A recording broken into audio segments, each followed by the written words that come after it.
안녕하세요. 고려대학교 산학경영공학과 DSB 연구실 석사과정 오수진입니다. 저는 오늘 테이블 MRC from 구글 리서치라는 주제로 구글 리서치에서 나온 테이블 MRC 관련 논문 3편을 리뷰할 예정입니다. 3편의 논문은 2020년도 ACL에 억셉된 타파스에서 시작을 해서 2021년 EMNLP 억셉된 메이트, 그리고 가장 최근 2022년 ACL에 억셉된 테이블 포머로 구성되었습니다. 일단 이 타파스라는 논문이 굉장히 많은 테이블 MRC 관련 논문에서 인용하고 있을 만큼 굉장히 테이블 MRC 분야에서 좀 핵심이 되는 논문이기도 하고, 이렇게 매년 구글 리서치에서 나오는 테이블 MRC 관련 논문들이 그 전년도 논문이 가지는 한계와 해결책으로 구성이 되어 있어서 이거를 한 흐름 안에서 설명드리면 좋을 것 같아가지고 해당 주제를 가지고 세미나를 준비해보게 되었습니다. 일단 기존의 테이블에서 정답을 찾는 태스크를 어떻게 풀어왔는지를 먼저 설명드리도록 하겠습니다. 시멘틱 파싱이란 이런 내추럴 랭귀지 어터런스를 일정한 형식을 가진 미닝 레프레젠테이션으로 변환을 하는 태스크입니다. 그 중에서도 좀 더 스페시픽하게 퀘스천 앤서링에 대한 시멘틱 파싱이란 쿼리를 데이터베이스와 같은 논리지 소스에 실행을 했을 때 정답을 도출할 수 있는 로지컬 폼으로 변경하는 태스크라고 생각을 하실 수 있습니다. 그래서 이렇게 피츠버그에서 시애틀로 가는 비행기를 보여주란 리퀘스트가 들어왔을 때 해당 리퀘스트에 대한 정답을 DB에 실행했을 때 찾을 수 있는 로지컬 폼을 찾는 태스크라고 생각을 하시면 됩니다. 시멘틱 파싱은 두 가지 갈래로도 나눠볼 수가 있는데, 첫 번째로는 슈퍼바이즈드 시멘틱 파싱입니다. 슈퍼바이즈드 시멘틱 파싱이란 쿼리와 라벨링된 미닝 레프레젠테이션을 가지고 이 쿼리가 주어졌을 때 해당되는 미닝 레프레젠테이션을 찾는 태스크입니다. 하지만 아무래도 이러한 미닝 레프레젠테이션을 라벨링하는 일은 일반적인 크라우드 워커는 하기 힘들고 전문적인 크라우드 워커를 필요로 하는데요. 그러다 보니 데이터 구축 비용이 다소 비쌀 수 있다는 단점을 가지는 태스크입니다. 다음으로 위클리 슈퍼바이즈드 시멘틱 파싱이 있습니다. 이 위클리 슈퍼바이즈드 시멘틱 파싱은 따로 라벨링된 미닝 레프레젠테이션이 없이 쿼리와 이 실행 결과 정답만을 가지고 이제 미닝 레프레젠테이션을 찾는 태스크인데요. 이러한 위클리 슈퍼바이즈드 시멘틱 파싱은 이런 라벨링된 미닝 레프레젠테이션이 필요가 없다는 장점이 있지만 또 추가적인 단점이 있습니다.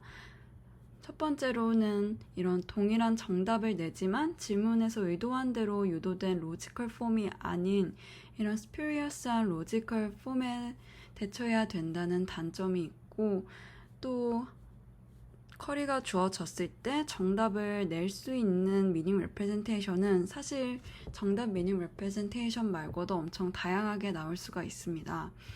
이처럼 굉장히 거대한 서치 스페이스를 가진다는 또 다른 단점이 있습니다. 또한 이렇게 생성된 로지컬 폼도 결국에는 정답을 얻기 위한 중간 단계에서밖에 사용이 되지 않습니다.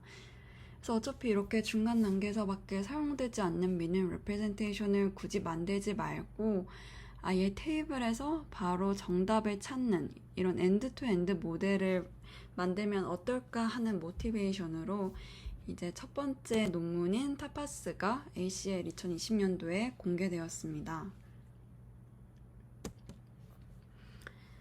일단 테이블 MRC라는 태스크를 처음 들어보신 분들을 위해 이 머신 리딩 컴프리헨션이라는 태스크부터 간략히 설명드리겠습니다.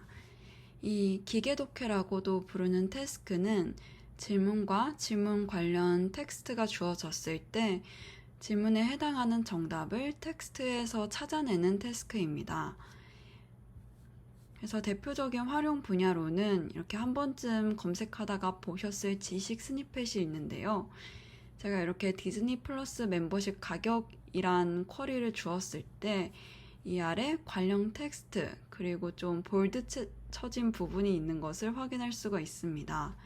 그래서 이 경우 제 퀘스천에 대해서 이 텍스트가 주어졌을 때 모델이 이 월간 구독 가격은 9,900원 이 부분을 정답으로 인퍼런스한 것이라고 생각하시면 됩니다. 그리고 지식 스니펫에 대해 더 자세한 그 과정이 궁금하신 분은 아래 네이버 데뷔 2021년도 자료를 참고하시면 좋을 것 같습니다. 그래서 MRC에서는 이렇게 퀘스천과 이 리퍼런스에 해당하는 텍스트를 세퍼레이션 토큰으로 구분을 해서 버트와 같은 PLM의 인풋으로 주어지고 이렇게 버트를 통과한 이 아웃풋을 추가적인 레이어와 소프트맥스를 거쳐서 각각 해당 토큰이 스타트 토큰일 확률 그리고 해당 토큰이 엔드 토큰일 확률을 구합니다. 그리고 확률이 가장 높은 토큰들을 각각 스타트 토큰과 엔드 토큰으로 정해서 이제 정답에 해당하는 스팬을 아웃풋으로 내게 됩니다. 테이블 MRC도 MRC와 크게 다르지 않은데 단지 이런 리퍼런스 소스가 텍스트에서 테이블로 바뀌었다는 차이만이 존재합니다. 그래서 테이블에 대한 정답을 찾기 위해서 이렇게 앞서 보신 것과 마찬가지로 퀘스천과 리퍼런스 소스를 이렇게 세퍼레이션으로 토큰으로 구분해서 이렇게 함께 인풋으로 구성을 해주는 과정이 필요한데요. 이렇게 테이블을 이러한 인풋 형태로 구성을 해주기 위해선 이런 구조적인 정보를 가진 테이블을 선형화해주는 과정을 거치게 됩니다. 하지만 이렇게 선형화해주는 과정에서 아무래도 테이블이 가지는 이런 구조적인 정보를 유실하게 되는 문제가 발생합니다. 그래서 이러한 문제점을 보완하기 위해서 타파스에서는 테이블 스페시픽한 인풋 인베딩을 추가했습니다.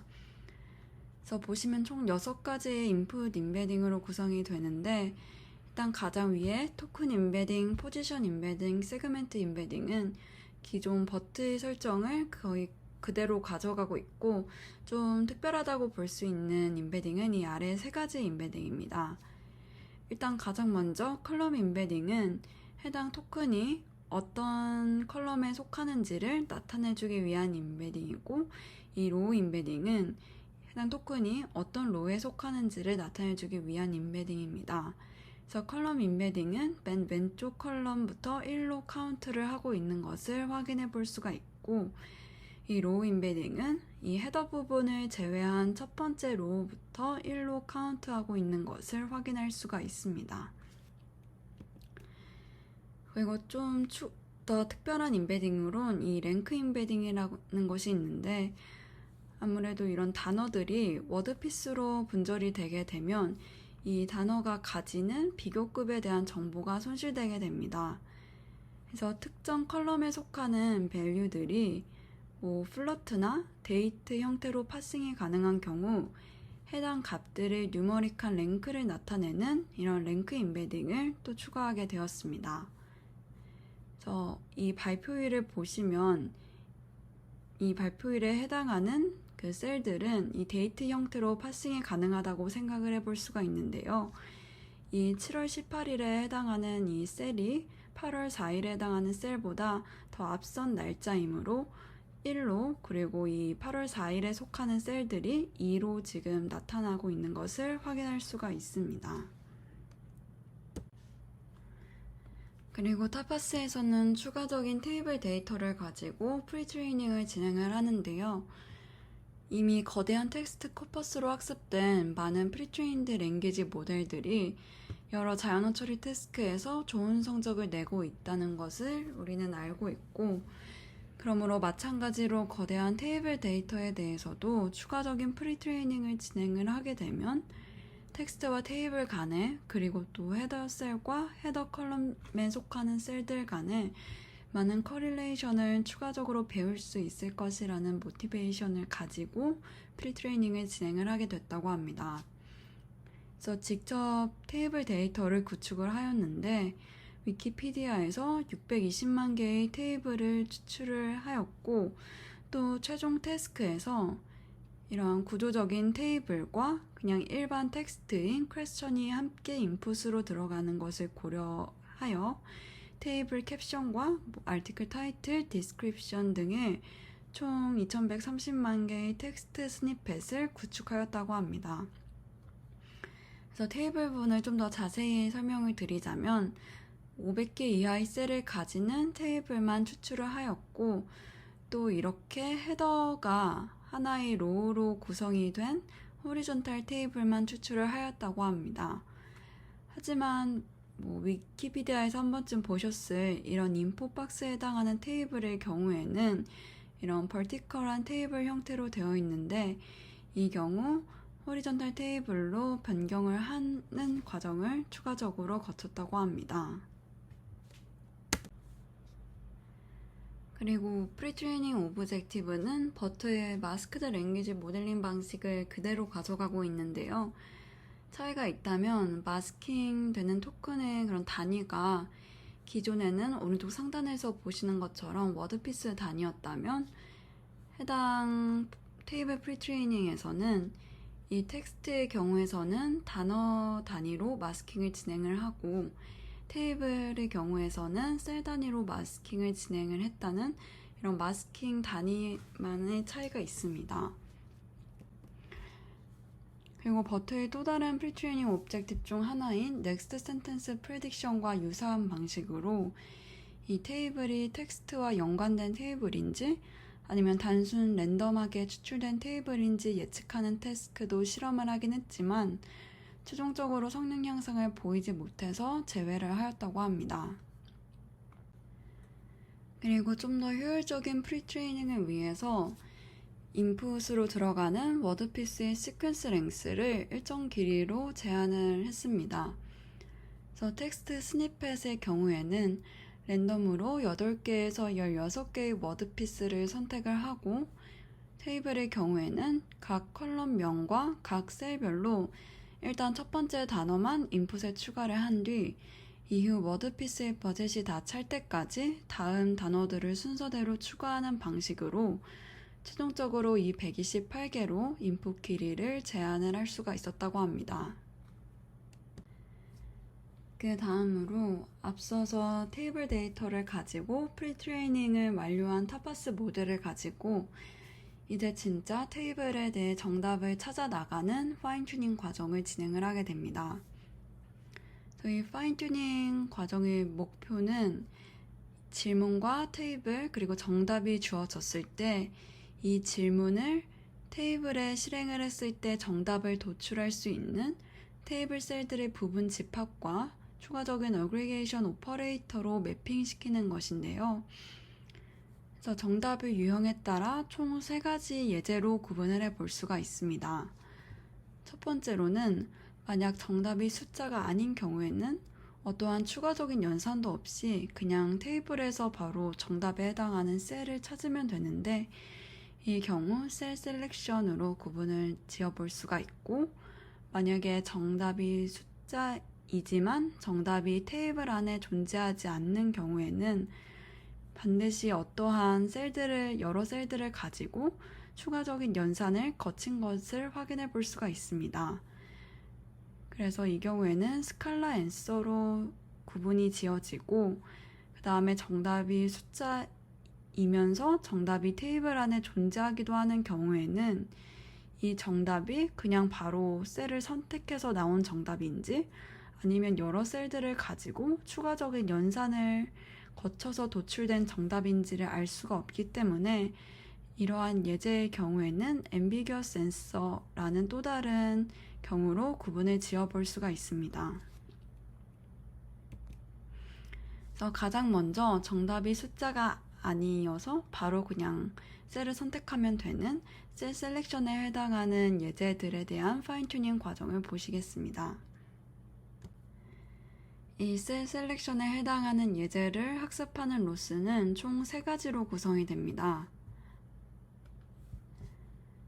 가장 먼저 이 정답에 해당하는 셀을 포함하고 있을 것 같은 컬럼을 선택하는 과정에 대한 컬럼 셀렉션 로스와 그리고 선택된 컬럼 내에서 정답에 해당하는 셀을 선택하는 셀 셀렉션에 해당하는 로스, 그리고 마지막으로 어그리게이션 로스로 구성이 되는데, 이 컬럼 로스와 셀 로스를 먼저 설명드리도록 하겠습니다. 일단 이렇게 선형화된 테이블을 버트에 통과해서 나오게 된 이 각 토큰별 히든 레프레젠테이션을 추가적인 리니어 레이어에 태워서 구한 토큰 로짓들을 각 셀별로 평균을 내서 구한 셀 로짓, 그리고 각 컬럼에 해당하는 셀들에 해당하는 로짓을 합쳐서 구한 이 컬럼 로짓을 가지고 이 각 컬럼 로스와 셀 로스를 구하게 되는데, 일단 컬럼 로스는 이 컬럼 로짓을 추가적인 소프트맥스에 태워서 구한 각 컬럼별 선택될 확률을 콜스 엔트로피 로스를 통해서 구하게 됩니다. 그리고 앞서 구한 셀 로짓을 베르노이 분포로 나타낸 이 셀이 선택될 확률을 크로스 엔트로피 로스를 통해서 이제 셀 셀렉션에 해당하는 로스를 구합니다. 그리고 마지막으로 어그리게이션 로스가 있습니다. 일반적으로 테이블 QA 데이터셋이 단순히 하나의 셀을 선택해서 답변을 내는 예제뿐만이 아니라 특정 조건을 가진 셀들을 카운트하거나 더하거나 평균을 내는 등의 추가적인 리즈닝이 필요한 예제도 많은 점을 고려하여서 앞선 과정에서 선택된 셀들에 대해 추가적으로 어떠한 연산을 수행할 것인지에 대한 예측을 수행하게 됩니다. 이 연산의 종류로는 카운트, 썸, 에버리지, 그리고 어떠한 연산도 필요 없는 경우를 위한 논으로 구성이 되게 되며, 이 CLS 토큰의 히든 레프레젠테이션의 리니어 레이어와 소프트맥스를 거쳐서 각 연산이 선택될 확률을 구하게 됩니다. 셀 셀렉션 예제의 경우에서는 어떠한 연산도 필요로 하지 않는 예제이므로 이 논에 대한 확률이 커지도록 학습하게 됩니다. 다음으로 정답이 숫자이면서 정답이 테이블 안에는 존재하지 않는, 즉 여러 셀들을 가지고 특정한 연산을 수행해서 답을 도출해야만 하는 스칼라 앤서에 해당하는 예제를 학습하는 과정을 보시겠습니다. 스칼라 앤서는 총 두 가지 로스로 구성이 되는데, 첫 번째로는 어그리게이션 로스입니다. 앞선 셀 셀렉션 예제에 해당하는 어그리게이션 로스는 이 논에 해당하는 연산의 확률이 커지도록 학습을 했다면, 이 스칼라 앤서의 경우 이 논이 아닌 세 가지 오퍼레이션에 대한 확률의 합이 커지도록 학습하게 됩니다. 다음으로 스칼라 로스는 예측값과 실제 정답에 대한 차이를 휴버 로스로 구합니다. 이때 사용되는 예측값은 다음과 같이 각 오퍼레이션이 선택될 확률, 그리고 앞서 선택된 셀들을 가지고 해당 오퍼레이션으로 계산한 값을 곱해서 모두 더하는 방식으로 계산이 됩니다. 여기서 유의하셔야 할 점은 카운트 연산이라고 단순히 셀들을 모두 카운트해주는 것이 아니라 각 셀이 선택될 확률을 반영해서 카운트한다는 점입니다. 마찬가지로 썸의 연산 경우에도 단순히 셀의 값을 다 더해주는 것이 아닌 셀이 선택될 확률을 반영해서 더하고 있는 것을 확인할 수가 있습니다. 마지막으로 정답이 숫자이면서 정답이 테이블 안에 존재하기도 하는 이런 앰비규어스 앤서에 해당하는 예제를 보시겠습니다. 앰비규어스 앤서에 해당하는 예제는 단순하게 생각을 해볼 수가 있는데, 만약에 이 넌 오퍼레이션에 해당하는 확률이 특정 스레숄드보다 크다면 셀 셀렉션 예제에서 학습했던 로스로 학습이 진행이 되고, 만약에 이 넌에 해당하는 그 확률이 특정 스레숄드보다 작다면 스칼라 앤서에 대한 로스로 학습을 진행하게 됩니다.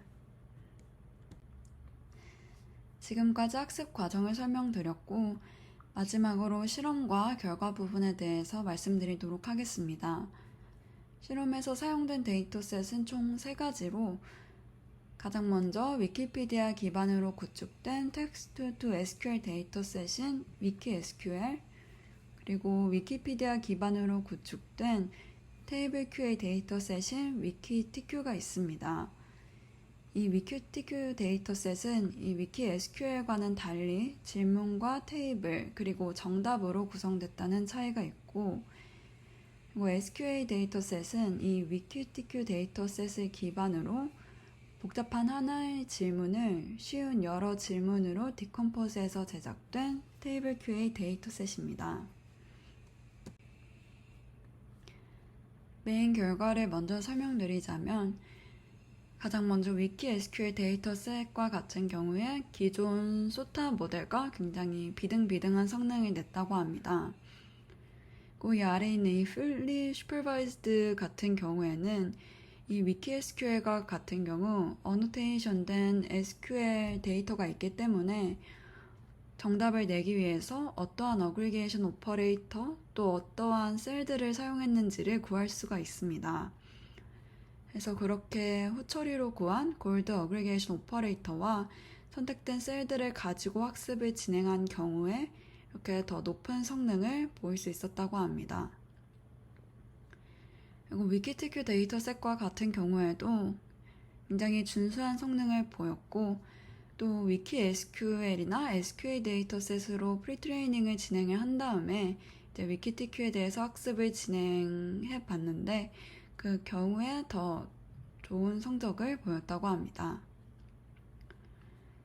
그리고 마지막으로 SQL 데이터셋과 같은 경우에 여러 성능 지표들이 있는데, 이 얼과 같은 경우에는 question accuracy에 대한 평균 성능을 말하고 있고, 이 SIC라고 나와 있는 성능 지표의 경우 이 sequence accuracy를 나타냅니다. 이 sequence accuracy란 이 SQL 데이터셋과 같은 경우 하나의 시퀀스가 여러 질문들로 구성이 되게 되는데, 이 하나의 시퀀스 안에 있는 여러 질문들을 모두 맞춘 경우 이 모두 맞춘 질문들에 대한 비율을 구한 것이 바로 이 시퀀스 어큐러시라고 생각을 하시면 됩니다. 이 Q1, Q2, Q3이라고 나와 있는 이 부분은 이 모든 시퀀스에서 첫 번째에 해당하는 질문 또는 두 번째, 세 번째에 해당하는 질문들만을 모아서 낸 어큐러시 성능이라고 보시면 됩니다. 결론적으로는 모든 성능 지표에 있어서 기존 모델들에 비해서 다 우수한 성능을 보일 수 있었다고 합니다. 다음으로 타파스에서 제시한 아이디어들에 대한 어블레이션 스터디를 진행을 했습니다. 그래서 가장 먼저는 이 인풋 인베딩에 테이블의 구조에 대한 추가적인 정보를 주는 것이 실제로 도움이 되었는지를 확인하기 위해서 포지셔널 인베딩이나 랭크 인베딩 또는 컬럼 인베딩과 로우 인베딩을 하나씩 제거해 본 다음에 성능을 측정해 보았고, 그리고 테이블 코퍼스로 추가적인 프리트레이닝을 진행한 것이 도움이 되었는지 확인을 해보기 위해 테이블 프리트레이닝을 진행하지 않은 채 그냥 프리트레인드 버트만 가져와서 이제 성능을 측정해 보았습니다. 그리고 마지막으로 스칼라 앤서에 대한 로스를 추가적으로 학습하는 것이 도움이 되었는지 확인을 해보기 위해서 스칼라 앤서 로스를 0으로 둔 채 성능을 측정해 봤다고 합니다. 그래서 결론적으로는 프리트레이닝과 컬럼과 로우 인베딩을 제거했을 때 가장 큰 성능 하락을 보임으로써 이 두 가지가 그 테이블 학습하는 데 있어 가장 도움이 많이 되었다는 것을 확인해 볼 수가 있었고, 또 포지셔널 인베딩이나 랭크 인베딩도 제거를 했을 때 성능 하락을 보임으로써 어느 정도 중요는 하지만 이 프리트레이닝이나 컬럼 로우 인베딩에 비해 상대적으로 덜 중요하다는 것이 확인이 되었습니다. 그리고 이 어그리게이션 로스를 제거했을 때 성능이 둘 다 하락함으로써 이렇게 추가적으로 학습하는 것이 도움이 되었고, 또 둘 다 하락은 하긴 했지만 위키 SQL이 조금 위키 TQ에 비해서는 덜 하락을 하였는데, 이는 이 위키 SQL이 위키TQ에 비해서 이 어그리게이션이 필요한 지문이 그렇게 많지 않았기 때문이라고 이야기를 하고 있습니다. 다음으로 EMNLP 21년도에 억셉된 메이트 논문을 소개드리도록 하겠습니다. 모두 아시다시피 웹상에 존재하는 많은 테이블은 앞선 PPT에서 제가 예제로 보여드린 테이블과는 비교가 안 될 정도로 많은 로우와 컬럼으로 구성이 되어 있습니다. 하지만 기존 트랜스포머 계열 모델은 셀프 어텐션 구조의 쿼드러틱한 연산량 때문에 긴 인풋을 받는 데 한계가 있는데 이를 스파스한 어텐션 구조로 보완한 모델을 제시한 논문입니다. 스파스 어텐션 구조와 관련된 아이디어를 설명드리기 앞서 메이트 논문에선 테이블과 관련된 인덕티브 바이어스를 추가적으로 학습하기 위해 로우 앤 컬럼 릴레이티드 어텐션 마스킹 방법을 제안했습니다. 해당 아이디어의 배경은 특정 셀 레프레젠테이션을 생성할 때 가장 중요한 건 같은 행과 같은 열에 속하는 셀들이지 사실 같은 로우나 같은 컬럼에 속하지 않는 셀들을 레프레젠테이션을 반영하는 건 불필요하다는 것인데요. 그래서 같은 로우나 같은 컬럼에 속하는 토큰들 간에만 어텐션을 줄 수 있는 이 로우 앤 컬럼 릴레이티드 어텐션 마스킹을 제시했습니다. 보시는 식은 한 번쯤 보셨을 셀프 어텐션 수식인데요. 여기서 주의 깊게 보실 부분은 바로 이 인풋 인베딩을 나타내는 X에 추가된 이 어텐션 패턴입니다. 이 어텐션 패턴은 K번째 토큰이 어텐션을 줄 수 있는 토큰 인덱스 집합을 나타내는데 현재 헤드가 로우인지 또는 컬럼 헤드인지에 따라서 달라지게 됩니다. 그래서 현재 헤드가 로우 헤드인지 컬럼 헤드인지와는 상관이 없이 현재 토큰이 퀘스천 부분에 속하는 토큰이라면 모든 토큰에 어텐션을 줄 수가 있고 만약에 퀘스천 부분에 해당하지 않는 토큰인데 현재 헤드가 로우 헤드라면 이 퀘스천에 해당하는 토큰과 그리고 또 같은 로우에 속하는 토큰들에만 어텐션을 줄 수가 있습니다. 그리고 이제 헤드가 컬럼 헤드라면 퀘스천에 해당하는 토큰 그리고 같은 컬럼에 해당하는 토큰들에만 어텐션을 줄 수 있는데 다음 장에서 더 자세히 설명드리도록 하겠습니다. 첫 번째로 로우 헤드의 경우에서 퀘스천에 해당하는 토큰 그리고 같은 로우에 속하는 토큰들로만 어텐션을 수행하는 과정은 이 어텐션 마스크를 이용해서 구현할 수가 있는데요. 이 어텐션 마스크를 통해 같은 로우에 속하지 않는 토큰들에 무한대 값을 더해주게 되면 이 소프트맥스를 통과한 뒤엔 해당하는 인덱스의 값이 0이 되므로 결론적으로 퀘스천과 같은 로우에 속하는 토큰들의 레프레젠테이션만을 반영해서 각 토큰의 레프레젠테이션을 구할 수 있게 됩니다. 마찬가지로 컬럼 헤드의 경우에도 같은 컬럼에 속하지 않는 토큰들에 대한 어텐션 마스크를 통해 퀘스천에 해당하는 토큰들과 또 같은 컬럼에 속하는 토큰들의 레프레젠테이션만을 반영해서 각 토큰의 레프레젠테이션을 구할 수 있습니다.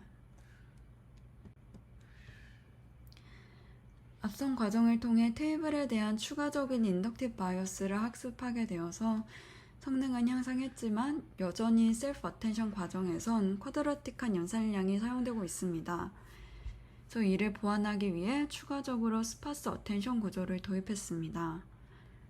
가장 먼저 ETC 논문에서 착안을 해서 인풋을 모든 토큰의 어텐션 가능한 글로벌 파트와 글로벌 파트에 속하는 토큰과 또 특정 레디어스 내에 이웃한 토큰 간에만 어텐션이 가능한 로컬 파트로 나누게 됩니다. 추가적으로 리포머 논문에서 제시한 방법과 유사하게 토큰들을 특정 기준으로 정렬한 후 일정 단위로 쪼개고 쪼개진 단위 기준으로 어텐션을 수행하는 방식으로 연산량을 줄였습니다. 리포머에서 제시한 방법을 간략히만 설명을 드리자면 이 로컬리티 센시티브 해싱을 통해 각 토큰의 인덱스를 부여한 후 인덱스가 같은 것끼리 정렬합니다.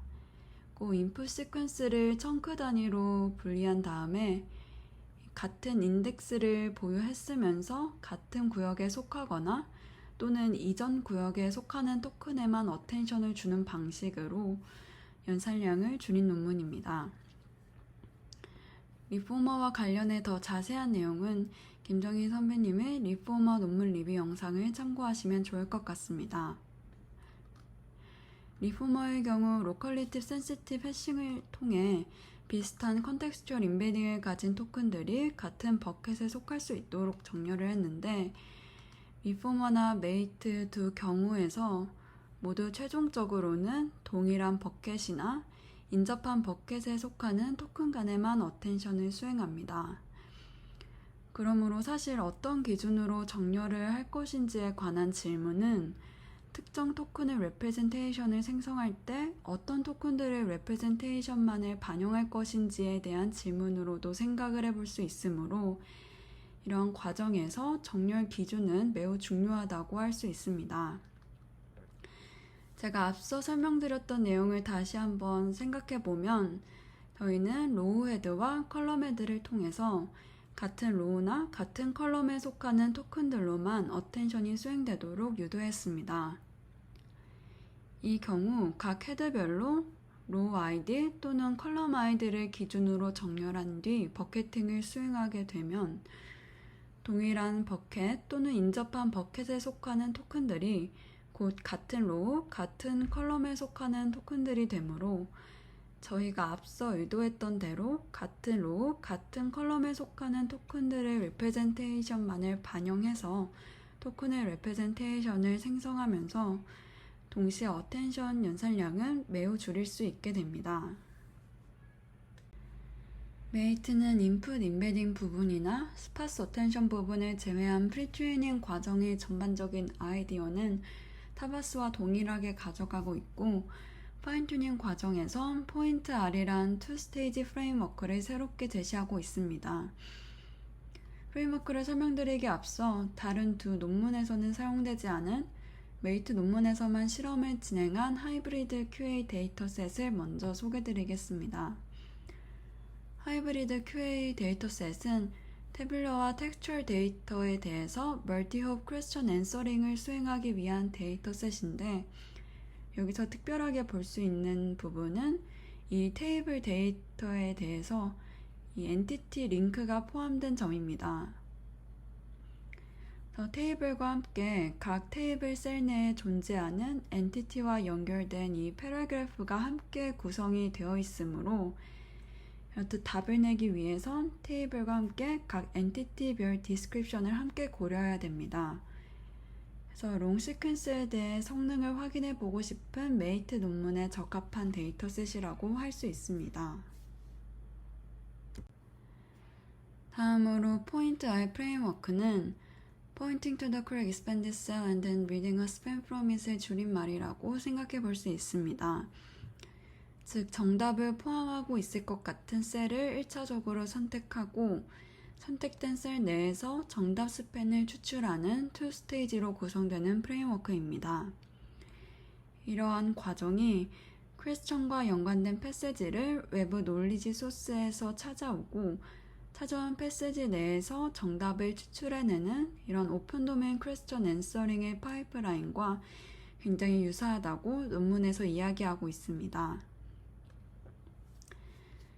정답이 셀에 있을 수도 있고 셀 내 엔티티와 연관된 패세지에 있을 수도 있으므로 인풋에 들어가는 테이블의 각 셀을 이 엔티티와 연결된 디스크립션을 컨캣한 형태로 재구성하게 됩니다. 그래서 이러한 expanded cell이라고 이야기하고 있다고 생각하시면 됩니다.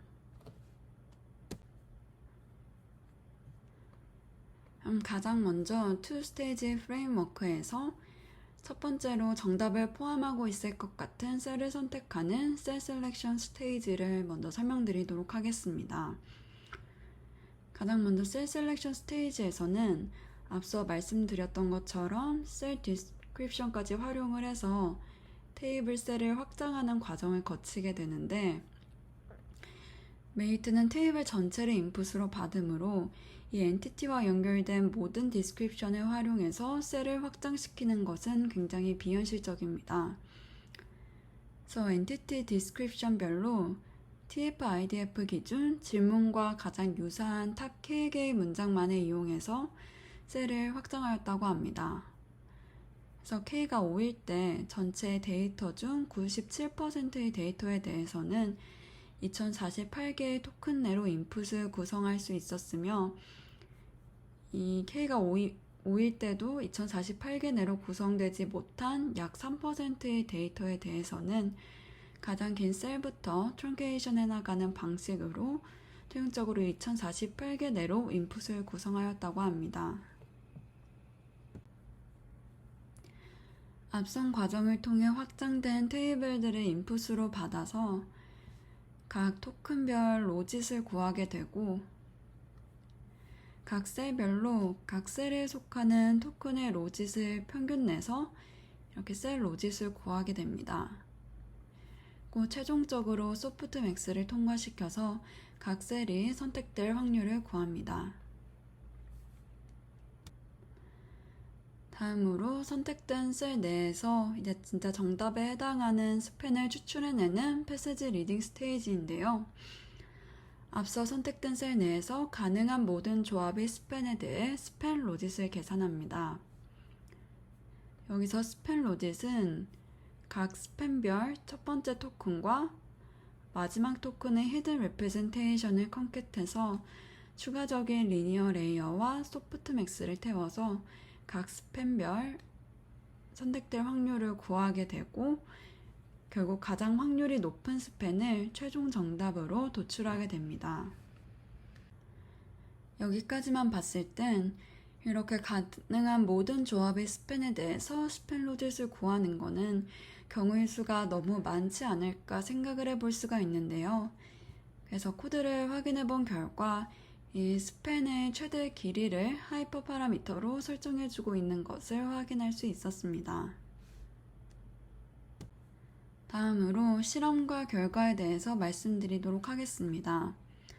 앞서 설명드렸던 하이브리드 QA 데이터셋을 제외하고도 총 3가지 데이터셋을 실험에 활용하였는데요. 이 위키TQ와 SQA는 타파스에서 실험한 데이터셋과 동일하고 이 탭팩트만 새롭게 추가되었습니다. 이 탭팩트는 위키피디아 기반으로 구축된 테이블 베이스드 팩 베리피케이션 데이터셋으로 테이블과 문장이 주어졌을 때 이 주어진 문장이 테이블로부터 도출할 수가 있는 문장인지 아니면 테이블이 포함하고 있는 내용과 반대되는 내용을 가지고 있는 문장인지 구분하는 태스크입니다.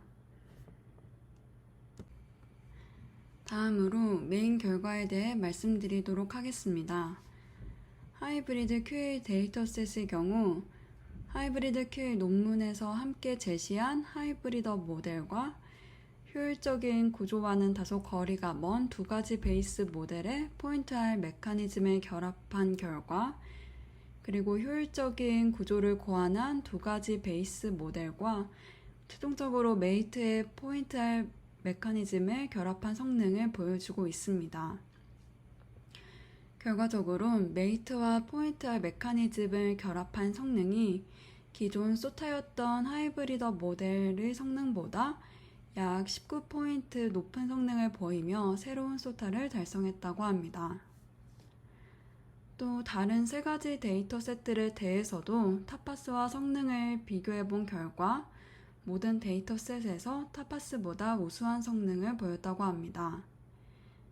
이외 시퀀스 랭스에 따른 인퍼런스 스피드를 비교해 본 결과에서도 타파스와는 달리 이 인퍼런스 스피드가 리니어하게 증가하고 있으며 시퀀스 랭스가 2048을 넘어가면서부터는 거의 타파스에 비해서 2배 넘게 빨라지고 있는 것을 확인해 볼 수 있습니다. 마지막으로 에밸리에이션 스터디는 하이브리드 QA 데이터셋으로 진행을 하였습니다. 하이브리드 QA 데이터셋에 대해 포인트 R 셀 셀렉션 단계에서 리트리버 결과를 비교하였으며 성능 지표로는 탑 K 후보 중에 정답을 포함한 셀의 존재 여부를 측정하는 히츠 K를 사용하였습니다. 그래서 메이트 논문에서 제시한 아이디어들을 하나씩 빼보면서 성능을 측정을 해본 결과 다 기존 메이트 성능보다 성능이 하락됨을 확인할 수 있었고, 그 메이트에서 제시한 아이디어들이 테이블을 더 잘 학습하는데 도움이 된 것을 확인해 볼 수가 있습니다. 마지막으로 앞서 설명드린 두 가지 모델이 모두 퍼저베이션에 취약하다는 점을 모티베이션으로 이번 가장 최신 ACL 2022년도에 나오게 된 테이블 포머 논문을 소개해 드리도록 하겠습니다. 해당 테이블 포머는 기존 모델들의 두 가지 한계를 인트로덕션에 소개를 하고 있는데요. 첫 번째 한계로는 앞서 말씀드린 perturbation, 곧 행이나 열의 순서를 바꾸게 되면은 모델의 성능이 떨어진다는 점입니다.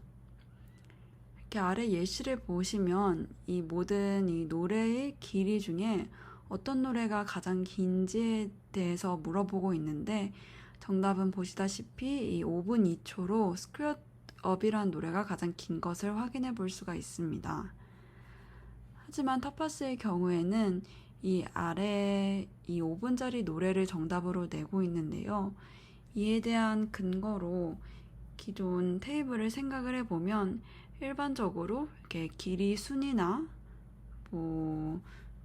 날짜 순 이렇게 작은 것부터 큰 것 순으로 정렬이 되어 있는 경우가 많으므로 이렇게 좀 스피리어스한 릴레이션을 모델이 학습을 하게 돼서 다음과 같이 좀 올바르지 않은 정답을 내고 있다고 이야기를 하고 있습니다. 그리고 두 번째 한계로는 현존하는 모델들이 테이블의 구조적인 바이어스를 충분히 학습하지 못했다는 것을 들고 있습니다. 그래서 어떤 국가가 2개의 은메달을 받았냐는 이런 질문이 주어졌을 때, 만약 테이블의 구조적인 바이어스를 제대로 학습한 모델이라면 이 실버와 E가 같은 컬럼에 속한다는 것을 알 수가 있을 것이고, 이 네이션 컬럼에 속하는 셀에는 그레이트 브리테인, 스페인, 우크라이나가 있다는 것을 알 수 있을 것입니다. 그리고 최종적으로 이중 2와 같은 로우에 속하는 셀에는 스페인과 우크라이나가 있으므로 정답은 이제 스페인과 우크라이나라는 것을 도출할 수가 있을 텐데요. 하지만 기존 타파스의 경우에는 이 테이블이 가지는 구조적인 바이어스를 제대로 학습하지 못했기 때문에 스페인만을 정답으로 내고 있다고 이야기하고 있습니다. 왜 이렇게 앞선 두 가지 한계를 기존 모델들이 가지게 됐는지 생각을 해보면 정말 단순하게 생각해 볼 수가 있는데요. 답을 내는데 중요한 정보는 절대적인 위치보단 상대적인 위치인데, 기존 모델들은 절대적인 바이어스만을 학습했기 때문입니다. 그래서 이런 2022년 8월 4일에 발표하는 학생은 누구인가 라는 질문이 주어졌을 때 절대적인 위치라 함은 이런 2022년 8월 4일은 세 번째 컬럼에 속하는 셀이다, 또는 오수지 셀은 세 번째 로우에 위치한다, 이러한 절대적인 순서로 생각을 해볼 수가 있고, 반면에 상대적인 순서라 함은 2022년 8월 4일은 과 발표일은 같은 컬럼에 속하는 셀이다, 또는 오수지와 이 2022년 8월 4일은 같은 로우에 속하는 셀이다, 이런 정보로 생각을 해볼 수가 있는데, 생각을 해보면 인간이 이런 질문에 대해서 정답을 내기 위해서는 이런 특정 셀이 몇 번째 로우 또는 몇 번째 컬럼에 해당하는지를 생각해 보는 것이 아닌, 이 특정 셀이 어떤 셀들과 같은 로우 또는 같은 컬럼에 해당하는지를 생각하고 있다는 것을 알 수가 있습니다. 그래서 모델도 마찬가지로 정답을 내기 위해선 절대적인 위치보단 상대적인 위치를 더 잘 학습하는 것이 중요하지만 기존 모델들은 절대적인 위치에 해당하는 바이어스를 중심으로 학습을 해왔기 때문에 이렇게 앞선 두 가지 한계를 지니고 있다고 생각을 해볼 수가 있습니다. 테이블 포머의 전반적인 피규어는 다음과 같은데 총 두 가지 부분에서 변화가 있습니다. 한 가지는 인풋 인베딩 단에서, 그리고 또 한 가지는 셀프 어텐션 부분에서 변화가 있는데 이 인풋 인베딩에서의 변경을 먼저 설명드리도록 하겠습니다.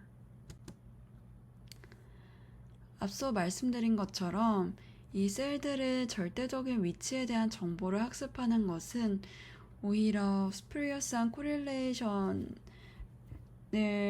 유도하게 되는 그런 단점이 있으므로 그렇게 절대적인 위치를 학습하는 데 사용되는 이 기존의 컬럼 인베딩과 로우 인베딩을 아예 없애버리고 또 포지션 인베딩을 한 셀 안에서의 위치를 나타내는 펄셀 포지션 인베딩으로 변경을 하였습니다. 그래서 이 2022년 8월 4일에 해당하는 예제를 보시면 이 하나의 셀 안에서 이 220 부분이 0번째, 그리고 그 다음 부분이 첫 번째로 표시가 되는 것을 볼 수가 있습니다. 다음으로 이 젠 셀프 어텐션 단에서 이 테이블의 상대적인 위치를 학습하는 데 도움이 되는 이 13가지의 학습 가능한 어텐션 바이어스를 추가하게 되는데요. 식으로만 보시면 정말 간단하게 이 기존 어텐션을 구하는 식에 추가적으로 구하는 이 어텐션 바이어스를 더해주는 것 말고는 차이가 없습니다. 그리고 논문을 읽으면서 한 가지 아쉬웠던 부분이 이 어텐션 바이어스에 해당하는 피겨를 이 왼쪽 그림만 나타내고 이 각 색이 어떤 바이어스에 해당하는지를 따로 명시해두지 않았는데요. 그래서 직접 코드를 보면서 어떤 색이 어떤 바이어스 타입에 해당하는지를 이 오른쪽 피겨로 새롭게 나타내 봤습니다. 그래서 해당 바이어스를 구하는 데 사용된 코드는 다음과 같이 아래 콜앱 링크에서 확인할 수가 있으니 궁금하신 분들은 참고해 보시면 좋을 것 같습니다. 그래서 12가지를 각각 따로 나타내면 다음과 같이 그려지는데요. 대표적인 바이어스들 몇 가지만 설명을 드리자면 첫 번째로는 same row 바이어스가 있습니다. 보시면 어떤 셀이, 어떤 토큰이 같은 로우에 속하고 있는지를 나타내고 있는데요. 이러한 same row 바이어스를 통해 추가적인 로우 인베딩이 없더라도 이 어떤 토큰들이 어떤 토큰과 같은 로우에 속하는지에 대한 정보를 모델이 학습할 수 있게 됩니다. 또한 어떤 토큰들이 같은 컬럼에 속하는지를 나타내는 이 same 컬럼 바이어스나 이 어떤 셀이 어떤 컬럼 헤더에 속하는지를 나타내는 셀 투 헤더 바이어스, 그리고 어떤 헤더가 어떤 셀에 해당하는지를 나타내는 이 헤더 투 셀 바이어스들을 통해서 추가적인 컬럼 인베딩이 없더라도 어떤 토큰들, 어떤 셀들이 같은 컬럼에 속하고 있는지에 대한 정보를 모델이 학습할 수 있게 됩니다. 앞서 보여드렸던 예시를 다시 한번 생각을 해보자면 만약 구조적인 바이어스를 충분히 학습했다면 이렇게 실버와 E가 같은 컬럼에 속하고 네이션 컬럼에 속하는 셀들에는 이러한 셀들이 있다는 것을 알 수 있을 거라고 말씀드렸었습니다.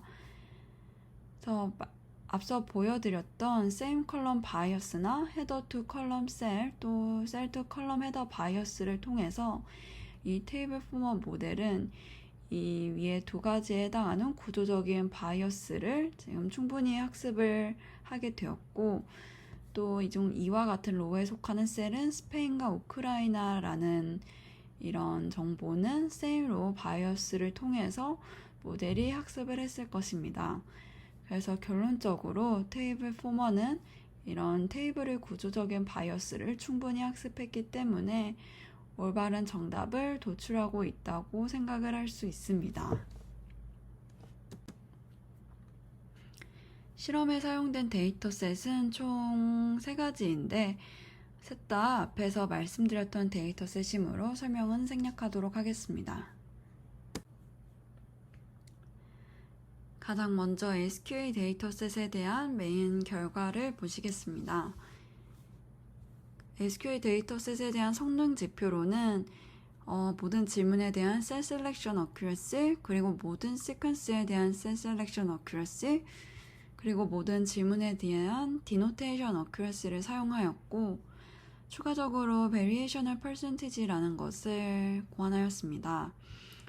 이 Variational Percentage란 이 perturbation 전후로 모델의 예측에 얼마나 많은 변동이 생겼는지를 측정하기 위한 것인데 곧 이 perturbation 전후로 모델의 강건함을 측정하기 위한 지표라고 생각해 볼 수가 있습니다. 그래서 타파스와 비교를 해보시면 일단 이 앞선 3가지 성능 모두 타파스보다 향상했음을 확인해 볼 수가 있고 이 VP의 경우에도 타파스의 경우에는 대부분 다 10%대의 성능을 보이고 있는 반면 테이블 포머의 경우에는 거의 0.2, 0.1 정도로 이 perturbation 전후로 모델의 예측에 거의 변동이 없음을 확인을 해볼 수가 있습니다. 그리고 위키티큐나 탭팩트에서도 둘 다 타파스 모델에 비해서 향상된 성능을 보이고 있는 것을 확인할 수가 있습니다. 그리고 탭팩트의 경우에 perturbation 전후로 타파스에 비하면 굉장히 성능 변화의 폭이 적음을 확인해 볼 수가 있는데 앞선 SQL 데이터셋과 함께 생각을 해보면 추가적인 어텐션 바이어스나 인풋 임베딩 단에서 절대적인 위치를 학습하는 것에 관한 임베딩을 제거한 것이 이렇게 모델이 perturbation의 강건한 성능을 보이는데 도움이 많이 됐다는 것을 확인해 볼 수가 있습니다.